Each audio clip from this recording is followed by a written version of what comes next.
이건 일반 형사재판으로도 회부될 수 있을 만큼 굉장히 중요하고 심각한 상황이다라는 걸 먼저 말씀을 드립니다.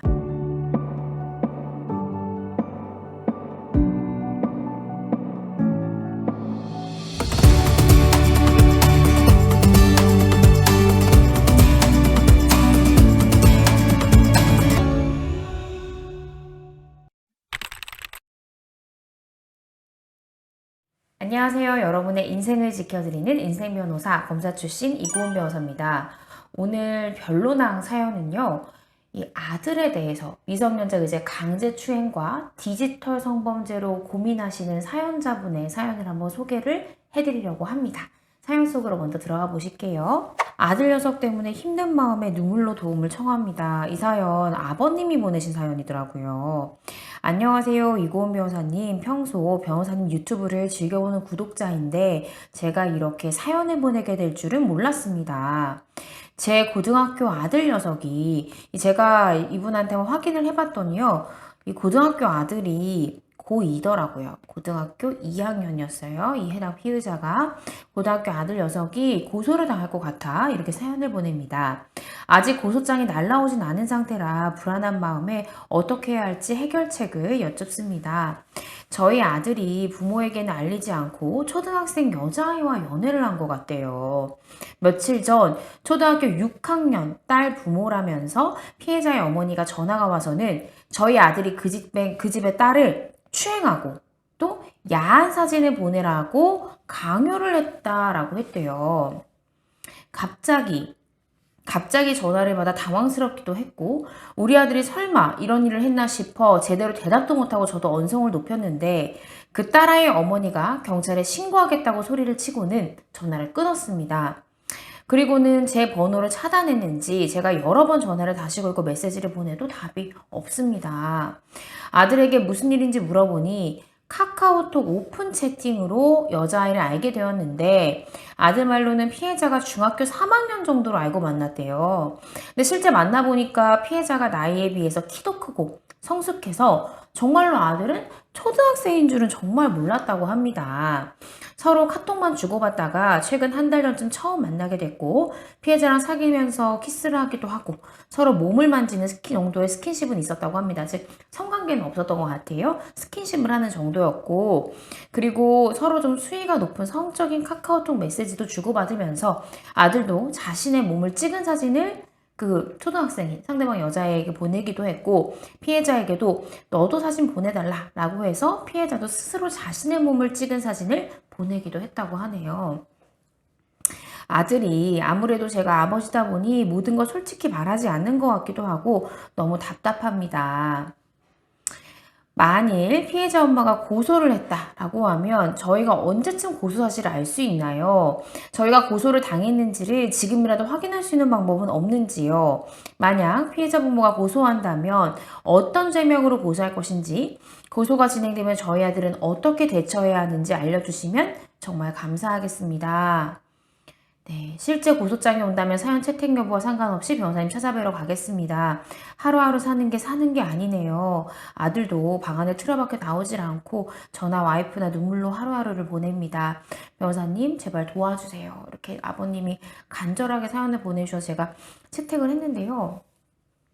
일단은 이 사건 굉장히 심각한 상황이다 라고 말씀드릴 수 있고 아들이 고등학생이어서 사실 소년재판의 대상이 될 수도 있지만 이건 일반 형사재판으로도 회부될 수 있을 만큼 굉장히 중요하고 심각한 상황이다 라는 걸 먼저 말씀을 드립니다.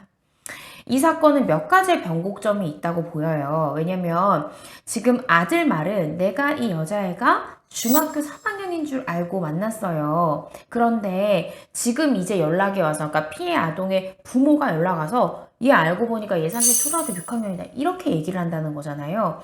그건 굉장한 차이가 있어요. 왜냐면 아들이 고2이기 때문이에요. 형법 305조를 보시면요. 미성년자 의제 강제추행죄가 있습니다. 즉 미성년자는요. 폭행 또는 협박이 없어도 되는 거예요. 이렇게 어린아이의 몸을 함부로 만지거나 어린아이와 성관계하는 자체만으로도 일반 형법상 강간죄도 성립할 수 있고 강제추행도 성립할 수 있다라는 게 바로 미성년자 의제 강제추행, 미성년자 의제 간음죄 이렇게 된다라고 생각하시면 돼요. 근데 지금 이 여자아이가 초등학교 6학년이다. 그러면 만 나이를 봤을 때 12세겠죠. 만약에 생일이 지났다고 하면. 그러면 13세 미만의 자에 해당하는 거예요. 13세 미만의 자를 만지거나 이렇게 되면요. 그 자체로 305조 1항에 의해서 미성년자 의제 강제추행죄가 성립을 해요. 근데 만약에 피해자가 초등학생이란 걸 알 수 없었다는 객관적인 자료, 즉 카카오톡 오픈 채팅을 만약 아들이 아직 보관하고 있다면 거기서 피해자한테 이 아들이 나이를 물어봤을 때 나 중학교 다니는데 오빠 나 중3이야 이런 식으로 중학교 3학년임을 믿을 만한 충분한 객관적 자료가 있다 라고 하면 피해 아동에 대해서 이 아들이 인지한 것은 16세, 한국 나이로는 16세일 거고 만 나이로는 사실 15세, 14세 뭐 이럴 거 아니에요. 그러면 이 13세에서 피해자의 나이가 13세에서 15세 구간에 해당한다 라고 하면 이 가해자의 나이가 19세 이상에 해당해야만 미성년자 의제 강제추행이 성립을 하는 거예요.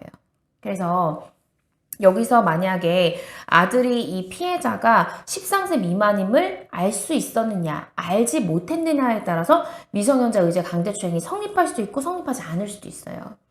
지금 빨리 변호사님을 좀 찾으셔가지고 피해자가 초등학생임을 몰랐다. 라는 거를 우리가 주장할 수 있는 상황인지를 아들이 가지고 있는 카카오톡 채팅도 좋고요. 또 피해자로부터 전송받은 사진도 좋고요. 이제 이런 걸 통해서 변호사가 냉정하고 면밀하게 살펴봐야 될 것 같아요. 아들이 성인이면 다 소용없어요. 아들이 아직 19세 미만의 자이기 때문에 피해 아동의 나이가 13세가 넘는 경우, 13세에서 15세 구간인 경우에는 성인의 경우만 처벌이 되니까 아들은 고등학교 2학년이라는 이런 나이적인 특수성이 있기 때문에 요 죄 성립 여부가 달라지게 된다는 겁니다. 그리고 이제 아이를 그 피해 아동을 실제로 만났을 때 굉장히 성숙해 보였다고 했잖아요. 이 부분도 되게 중요해요. 그러니까 카카오톡 오픈 채팅을 통해서는 피해자가 자기의 나이를 명확하게 얘기하진 않았어요. 근데 학생인 정도는 알 수 있었어요. 뭐 오빠는 학원 끝났어. 뭐 그냥 한 달 동안 연락을 주고받았으니까 본인의 이동 경로를 얘기를 했을 거 아니에요. 그 여자애가. 그러면 뭐 학원 다녀왔다 뭐다 하면서 학생인 건 인지할 수 있었다는 거죠. 근데 그럼 외관으로 초등학생인 거를 몰랐느냐, 이것도 하나의 중요한 객관적 자료가 될 수 있거든요. 그래서 피해 아동이 초등학생처럼 보이지 않았다라고 하면 가령 예를 들어 걔가 하교하는 시간이 중학교 학교 시간이랑 동일하다고 얘기를 했다던가, 아니면 외관 자체가 화장을 하고 옷을 성숙하게 입었다던가, 이런 부분들이 만약에 아들이 초등학생인 걸 몰랐다라고 하면 그런 걸 탄핵할 수 있는 하나의 증거가 될 수 있다는 거, 이 부분도 하나 꼭 챙기셔야 되고요. 또 두 번째 포인트는 아들이 피해 아동에게 너 몸 스스로 찍어서 보내 라고 요구했다는 거잖아요. 이거는 아동 성착취물 제작이 될 수 있어요. 제작이라는 게요, 뭔가 아동이 어떤 걸 하고 있을 때 우리 아들이 찍는 것만 제작이 아니에요. 피해자로 하여금 스스로 자신의 몸을 찍도록 해서 그걸 전송하게 하도록 하는 행위, 이것도 다 아동 성착취물 제작 행위에 해당이 됩니다. 아동 성착취물 제작은요, 살인죄와 형량이 동일합니다. 굉장히 형량이 무겁고 실제 실형이 선고되기도 하는 죄명이에요. 그래서 이 부분에 대해서도 이 아동 성착취물 제작죄까지 성립할 수 있다는 거 유념하시고 대응을 하셔야 되고요. 구체적으로 어느 부위를 어떻게 찍어서 받았는지 이제 이런 것들을, 아들은 사실은 아버님이 아빠잖아요. 말하기 되게 어려울 수 있어요. 그래서 변호사와 상담할 때는 반드시 아버님께서 아들과 변호사만 따로 두고 한번 내밀하게 이런 걸 얘기를 해봐야 될 것 같거든요. 그걸 전송받게 된 경위, 어떤 사진을 어떻게 요구해서 받았는지, 이런 것들이 굉장히 중요할 수 있다. 또 하나의 죄명이 더 성립할 수 있어요. 뭐예요? 아동복지법 위반, 성적 학대 행위에 해당할 수 있어요.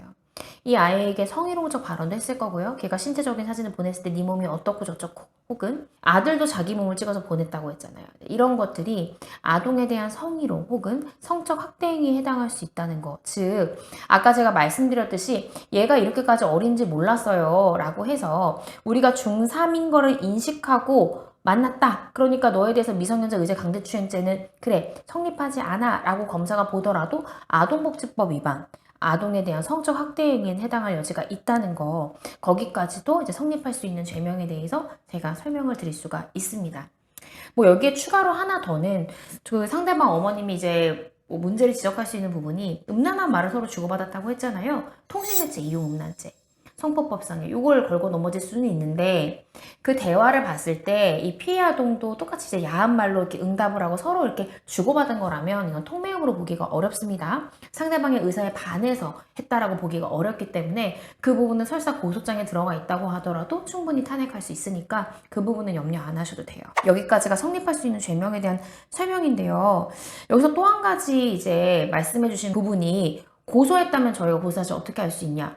아직 경찰서에 전화 안 오면 알 수가 없어요, 아버님. 왜냐면 둘이 뭐 일정한 장소에서 만나긴 했지만 이 고소인도 가해자가 어디 사는지 몰라서 보통 고소장을 자신의 집 근처에 있는 경찰서에다 접수하거든요. 그럼 먼저 고소인 조사부터 먼저 하고요. 그 다음에 둘이 만나서 어떤 스킨십을 했다 이러면은 경찰이 피의자를 소환하기 전에 먼저 CCTV부터 확보를 해요. 물적 증거를 확보하기 때문에 그것들이 다 이루어진 다음에 아들에 대한 소환 요구가 올 가능성이 크기 때문에 통상적으로는 고소장 접수한 다음에 한 2, 3주 뒤에 피의자에게 연락 오는 경우가 굉장히 많습니다.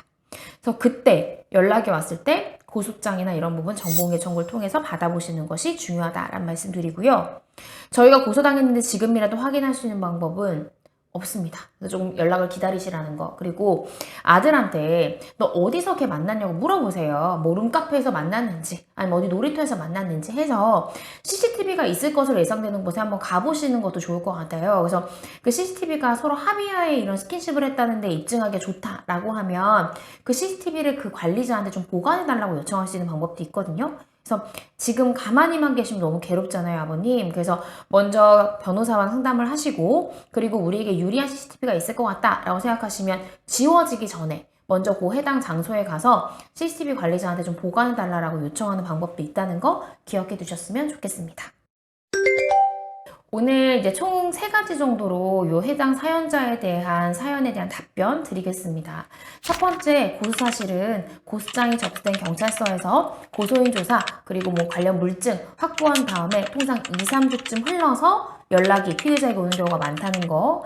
그 부분 알아두시면 좋고요. 두 번째, 해당되는 죄명 관련해서는 일단 미성년자 의제 강제추행죄 또 아동 성착취물 제작죄 아동복지법 위반 성적 학대행위죄가 성립할 여지가 있다고 말씀을 드리고 특히 지금 아들이 이 피해 아동의 나이를 어떻게 인식했느냐를 입증하느냐에 따라 이 미성년자 의제 강제추행죄를 빼냐 빼지 않느냐가 정해질 수 있기 때문에 그 부분에 대한 면밀한 판단이 필요하다는 거 잊으시면 안 되고요. 세 번째, 합의하에 어떤 스킨십이 일어났다라는 걸 입증하기 위해서 CCTV나 그런 부분이 필요하다라고 하시면 그 범행 장소 부분을 한번 가보셔서 확보할 수 있는 물적 증거의 범위를 좀 확인하시는 것이 좋겠다. 이렇게 솔루션을 드리겠습니다. 오늘 영상 유용하셨다면요. 좋아요와 구독 눌러주시고 그리고 이 사연자처럼 정말로 궁금하신 게 있는데 기다려야만 하는 상황에 계신 분들 사연 아래 이메일 주소로 꼭 보내주시고요. 저희가 읽어보고 공유할 만한 사연들 공유 드리고 또 친절하게 이렇게 상담을 해드리도록 하겠습니다. 감사합니다.